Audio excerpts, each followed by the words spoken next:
What is going on? It's Alex coming back at you with another video, and today we're going to be breaking down CBS's brand new 2025 NFL mock draft. If you are new, feel free to like, comment, and subscribe. You know what to do. Below my face is my board. It's continuously changing, so it's a great way to get involved with being able to see everything that is new before the videos start coming out. And also follow me over on Twitter because I'm literally releasing my rankings, so to speak, as they're happening. So lots of all 22 tape over there for you guys to see that you can't see over here on YouTube. So feel free to follow me over there. Let's get right into this because it's my lunch break. So I don't want to be able to, be over laborious with, or over, let's say, verbose with what we're talking about here. Let's have a good time, though. Starting out with the number one overall pick, we got Mykel Williams going to the Panthers. Doubt the Panthers will have the number one pick, but if they do, I'm not sure if Mykel would be the guy who I would take at one, but to be fair, the receiving class looks actually pretty buns. I'm pretty much finding that,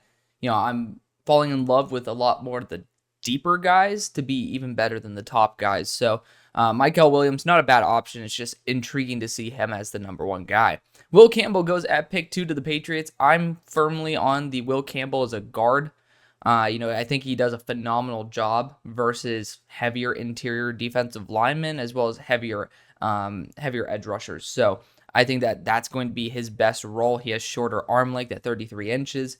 That to me is going to be the best move for him to be there. So if I'm the Patriots, I'm definitely looking potentially at Will Johnson. Speaking of, he goes at pick 3 and pairs up with his buddy who got selected in the second round, Mikey Sainristil. So Will Johnson, Mikey Sainristil, that'd be a nasty 1-2 punch there. Deone Walker goes at pick 4. Deone on my official board, basically where he's going to be is probably around the 60s. It stands way too tall, ends up on his ass way too often. He's 6'6", 340. The upside's there, but the floor is pretty damn obvious. That's pretty low. And he needs to make sure his pad level is lower, and that's the problem when you're 6'6". Kelvin Bankston goes to the Titans at pick 5, essentially having to kick J.C. Latham back to right tackle. But, Kelvin Banks is a solid left tackle. He's the best that I've studied so far. I would say he's a fringe starter, though.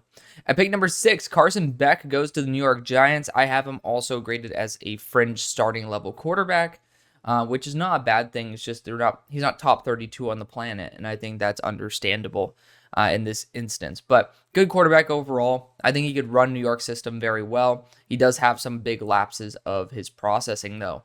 James Pierce goes at pick 7 to the Cardinals. Might as well get some extra boundary edge rush help, but I think Xavier Thomas as well as B.J. Ojulari could end up being a sneaky duo for the future. Pick number 8, you got Travis Hunter, listed as wide receiver, but he could play multiple positions, going to the Minnesota Vikings. As long as his personality checks out, I support it. Speaking of a guy whose personality does not check out, Shedeur Sanders, complete douche nozzle. I mean, somebody who acts like a clown on social media. When you're leading a multi-billion-dollar organization, you don't want a leader who shits on people who were there before. It's very easy, just let dust go in the wind, basically just let it go. And, both Daddy Sanders as well as Shedeur definitely don't. They like to rub shit in. And that's, it's a cool idea until, you're the one who's having to handle personality like that. And then you also have to deal with Daddy Sanders. So I don't really support this pick, even though it's a pick that I probably will do when it comes to realism. Luther Burden goes at pick 10. I've actually really loved the tape I've seen so far. The big issue is that every receiver in Missouri dresses the exact same. So it's impossible to study Luther Burden reps without actually, looking and having to dissect every rep to make sure it's him running it. And that takes 10 times longer. So that's why he will not have an official grade for a hot minute. But to me, he'll probably end up being the number 1 receiver or number 2.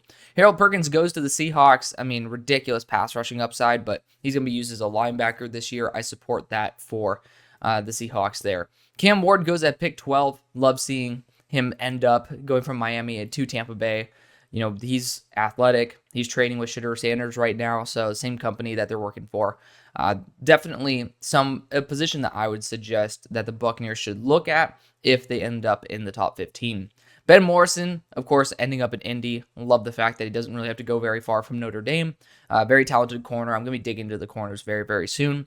Nick Scouterton. Not really a linebacker if he's 280 pounds. I think that's pretty obvious. But edge rusher out of Purdue, now at Texas A&M. So got to get that down right. Of course, who knows if I accidentally slipped up already. But, with all the edge rushers on the team pretty much on the chopping block / basically were debated being cut in the offseason, don't think this is too far of a stretch. Patrick Payton ends up going to the Pittsburgh Steelers.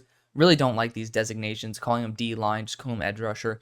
But, I don't think the Steelers need to go after an edge rusher.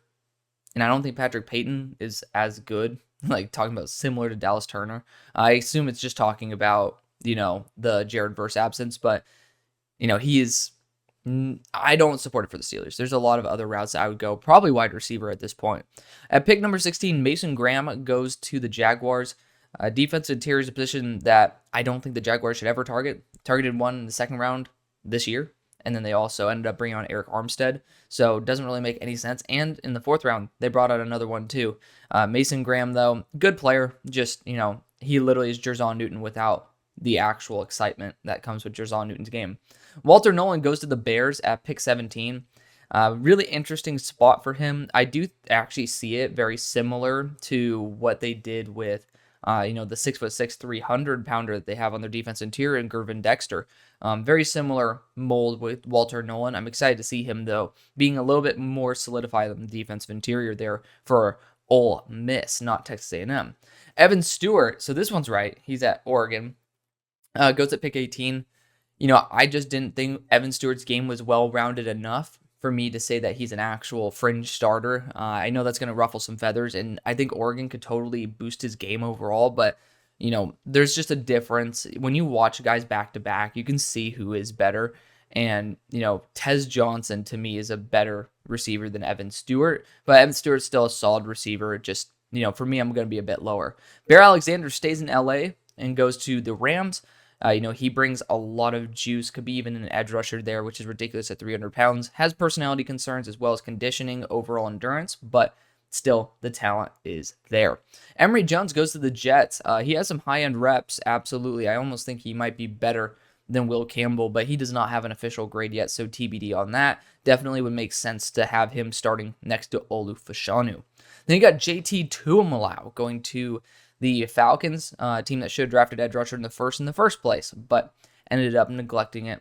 I do think Braylon Trice is a better prospect than JT if Braylon did not drop to 245, but JT is still a talented player, a good pickup at 21. Colson Loveland goes to the Dolphins at 22, a team that's an easy spot for a tight end, so I don't really blame them too much there. Malachi Starks goes at pick 23 to the Green Bay Packers. I'm not the hugest fan of getting another safety for Green Bay. That's just me. I mean, they literally drafted, I think, 3 in this past draft, including Malachi Starks' buddy there, Javon Bullard. But, I guess the rich get richer. I don't know. It doesn't make very much sense at all, in my opinion. But at pick 24, Tyleek Williams goes to the Texans. That was one of my dream fits for him, if I'm not mistaken. Needs to improve his pass rush ability, but I don't think Ohio State does a very good job at training their guys how to, be good pass rushers.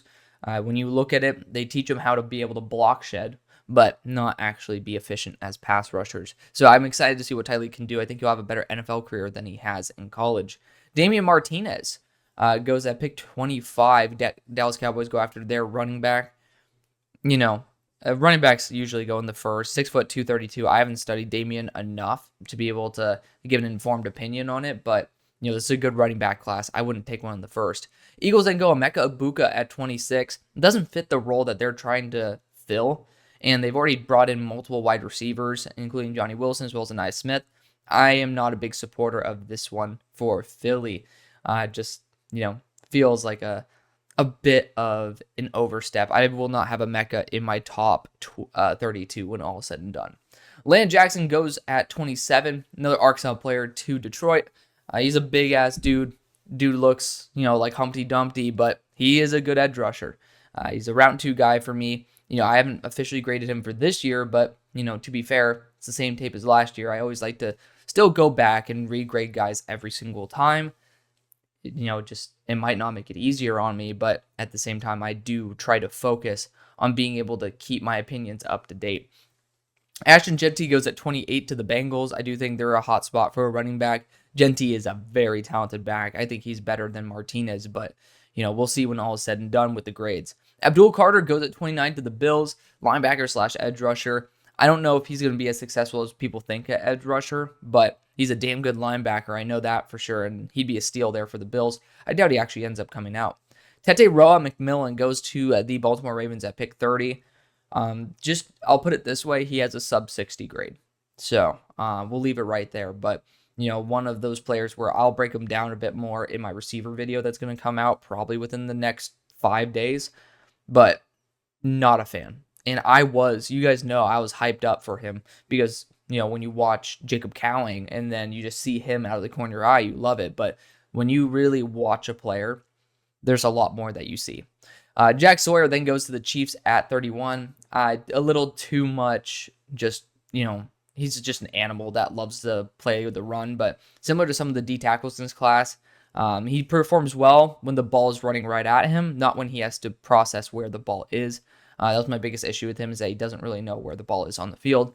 Then the Niners go Tyler Booker to end off the draft at 32. Talented offensive lineman. Honestly, he's the biggest riser for me based on the interior defensive lineman that I study, because he actually has some really, really good reps there. But that's going to be the video. Thank you so much for watching. I love y'all. See you on the far side.